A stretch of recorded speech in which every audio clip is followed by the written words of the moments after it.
that.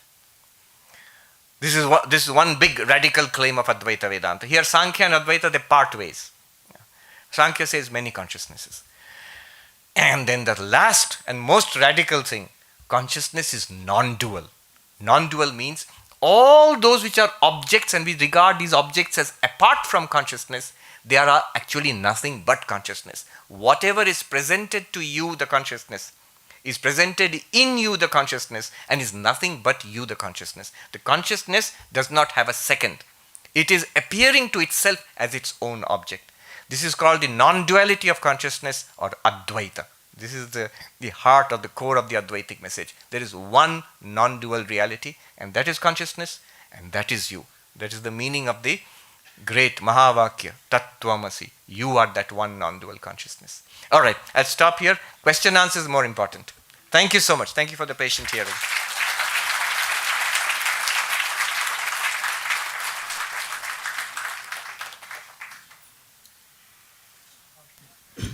Thank you, Swamiji, for such an insightful session.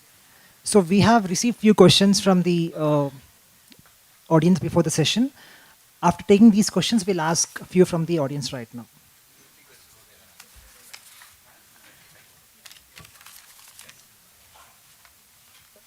So, Swamiji, what exactly is spirituality? How is it different from science?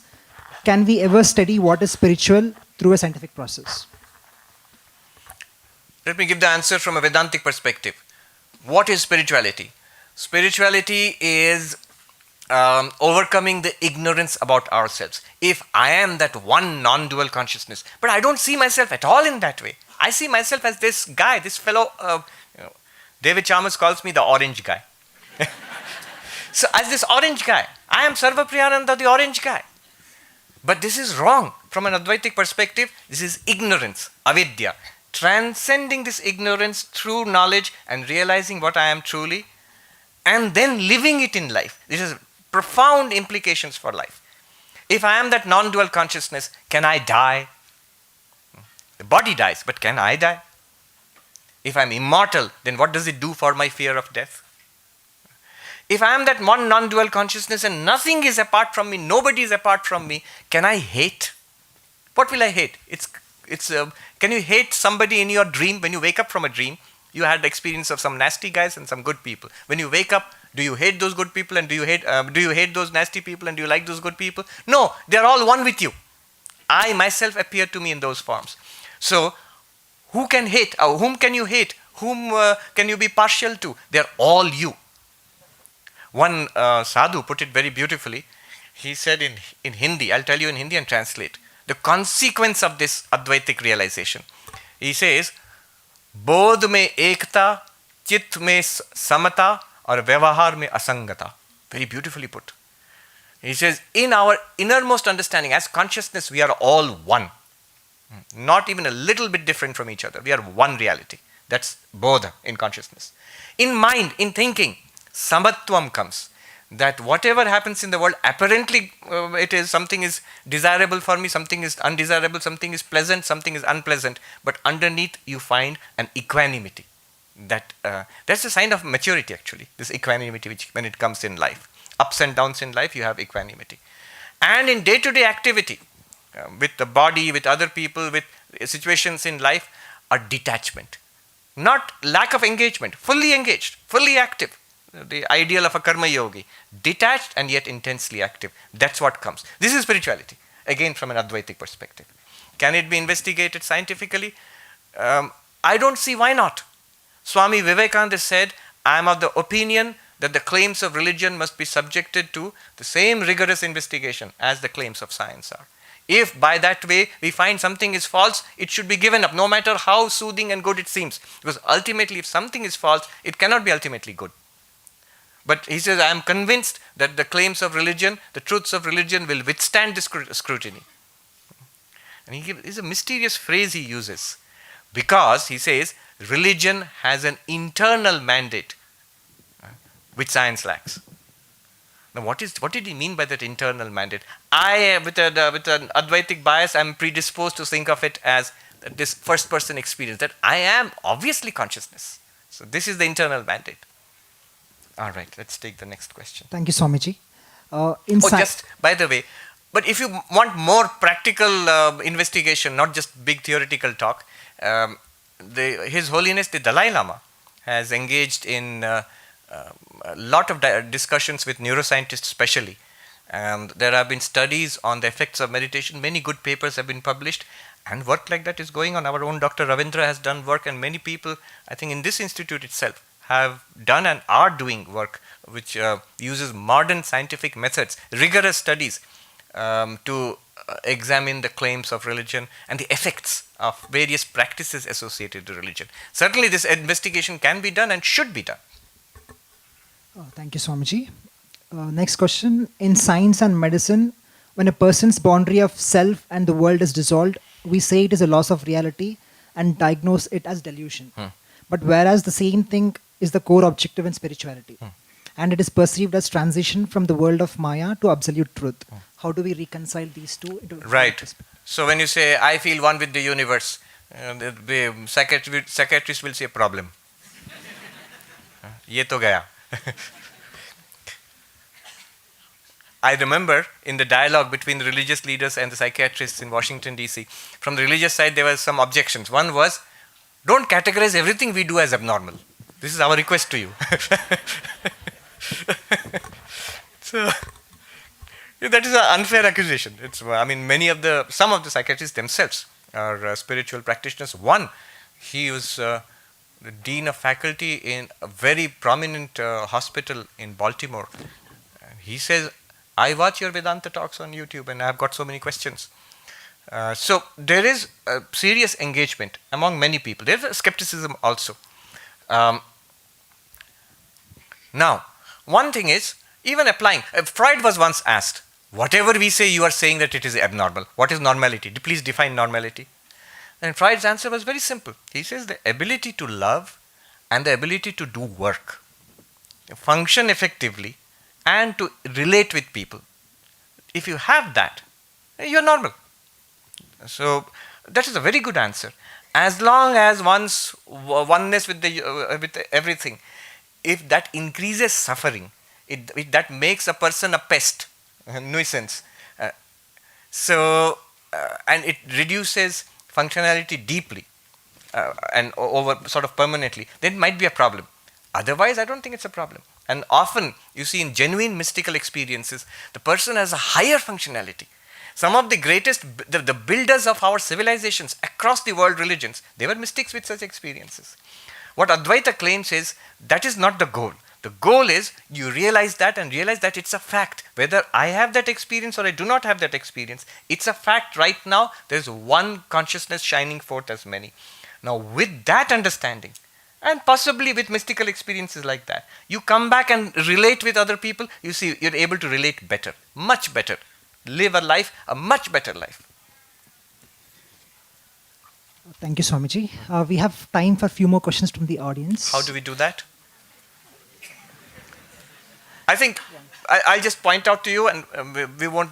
Do you want to take the microphone? Is it being recorded? Yes.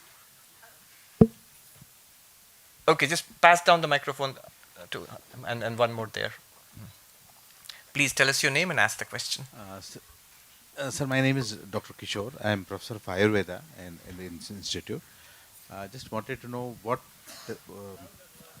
I was just wondering, how do we understand consciousness in as a terminology?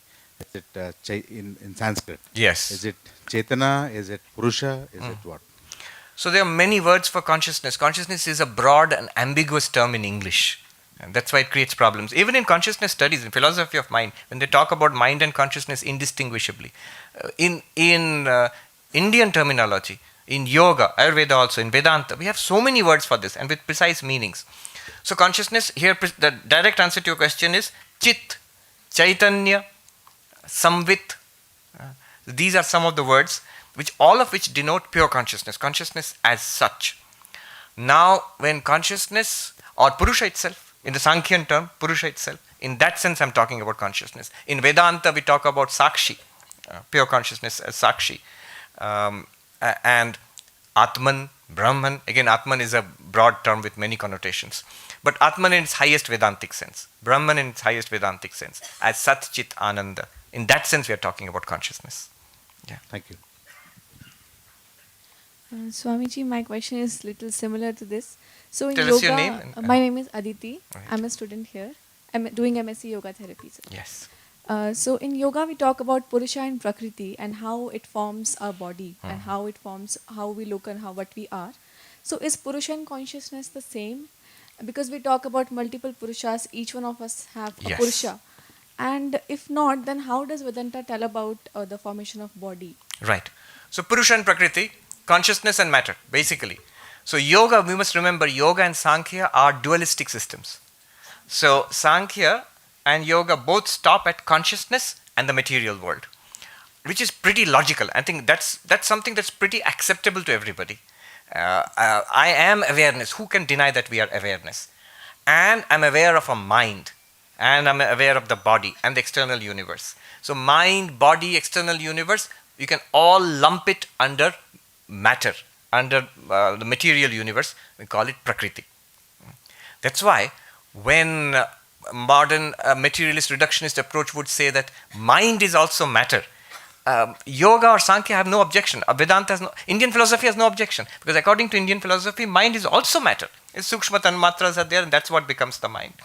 So, but Sankhya and yoga stop there, and the system is called Bahupurushavada. That means there are many consciousnesses. As many sentient beings here, so many consciousnesses, because this is dualistic. Notice again how the terminology creates a problem. In Western philosophy also, the big problem is the mind-body dualism. The mind-body dualism. And you can attribute it to Descartes. So Descartes is the one who investigated, was trying to find a solid basis for knowledge. And in his meditations, he comes across this famous formulation, cogito ergo sum. I think, therefore I am. But I'm thinking, that means the mind.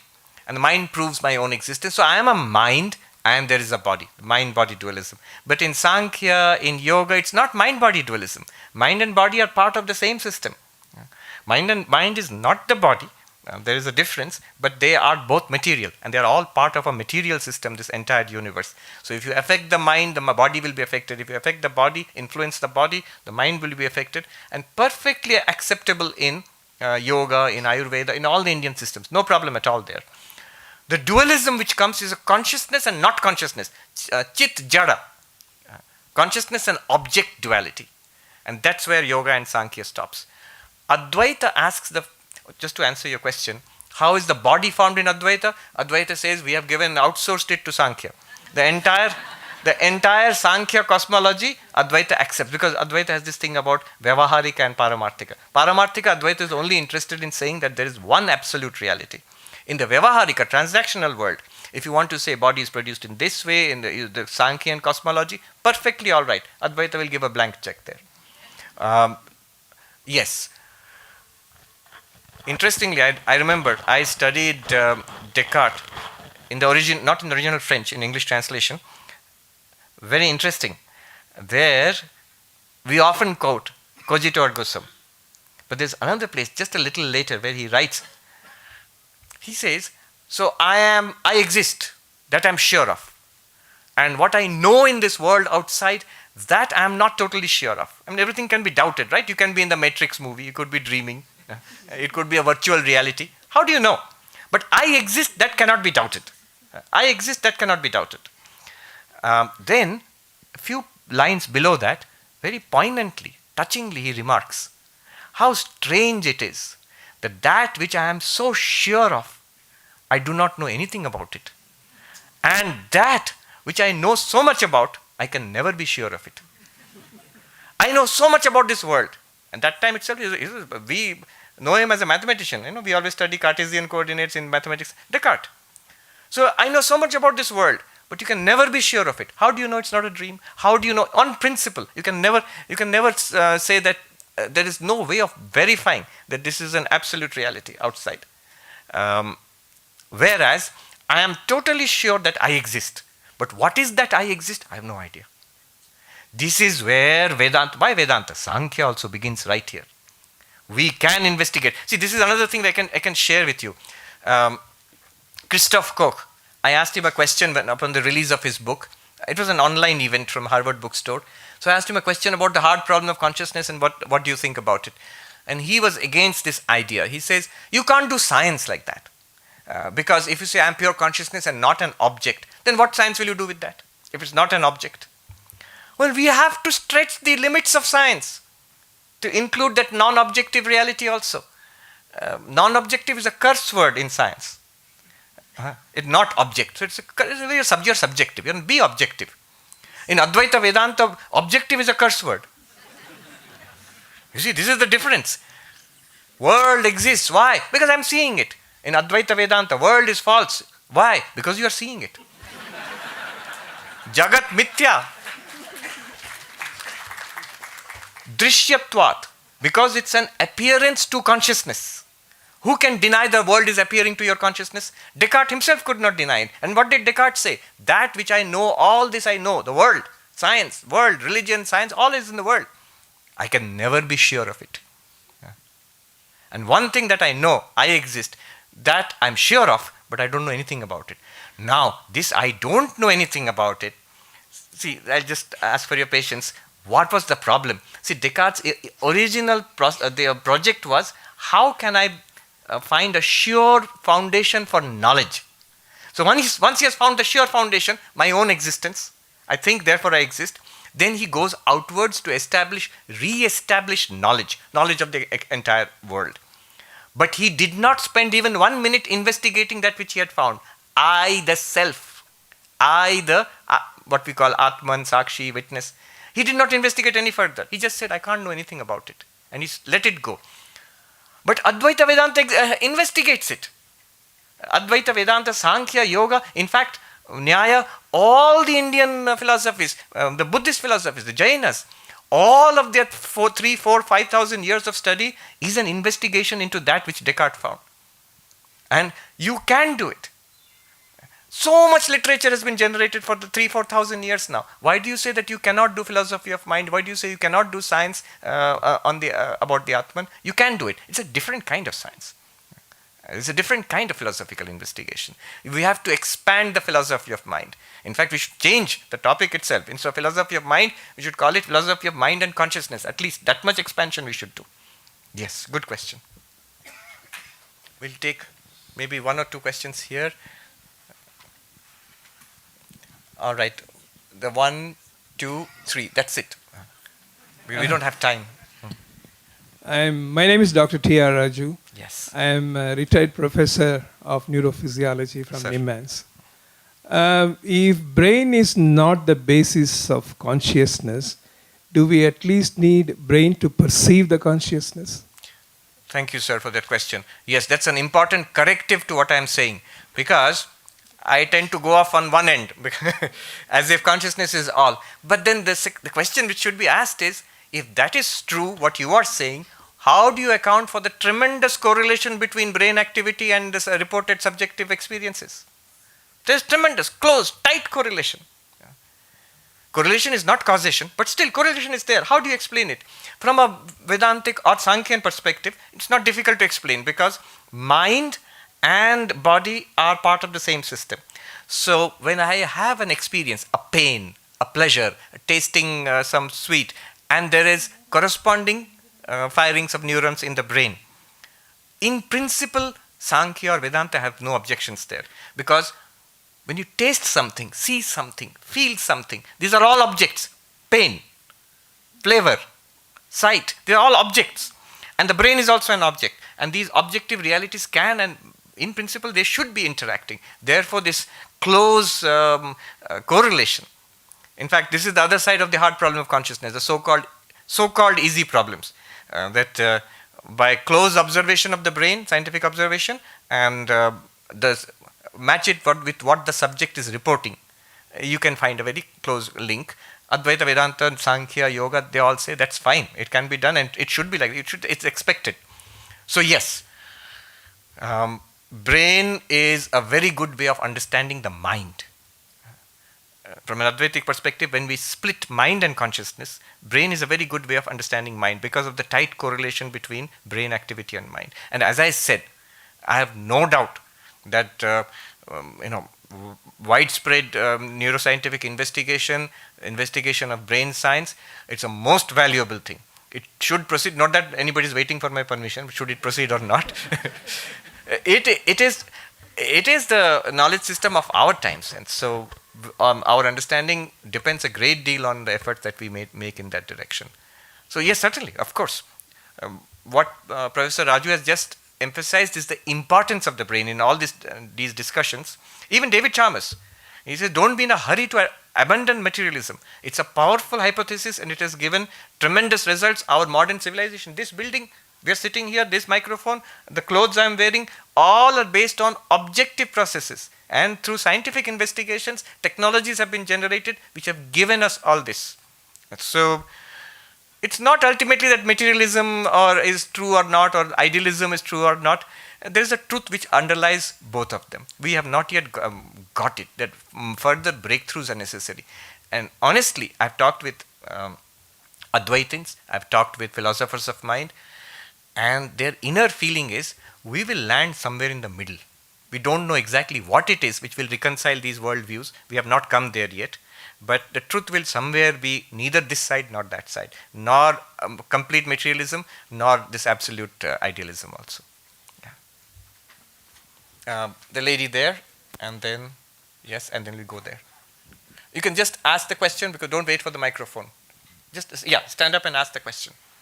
My name is Manjari. I'm a YouTube student from Delhi. YouTube student, right. So my question is, with the help of Viveka, Yes. when one reaches the self and sees the separation between all else apart from the self, and then you also realize that everything else is also nothing but the self, Yes. all of this happens with the help of the mind itself. Correct. So now let's say today I understand it, but tomorrow something happens to my brain, let's say, or some damage happens. Can the realization go away? Yes. Can the realization go away? The report of all enlightened persons, what we find in the texts and all, the realization does not go away. When the brain fails, and it can, even for a highly spiritual person, just as the body fails, brain is a part of the body, it will fail. And with the failing of the brain, the memory could be affected. The cognitive processes could be affected. But the consciousness is now, the same consciousness which was aware of the keen memory, of the sharp intellect, is now aware of a failing memory and a slow intellect. But that consciousness is not affected thereby. And there is this intuitive understanding that I am still the same. Yes.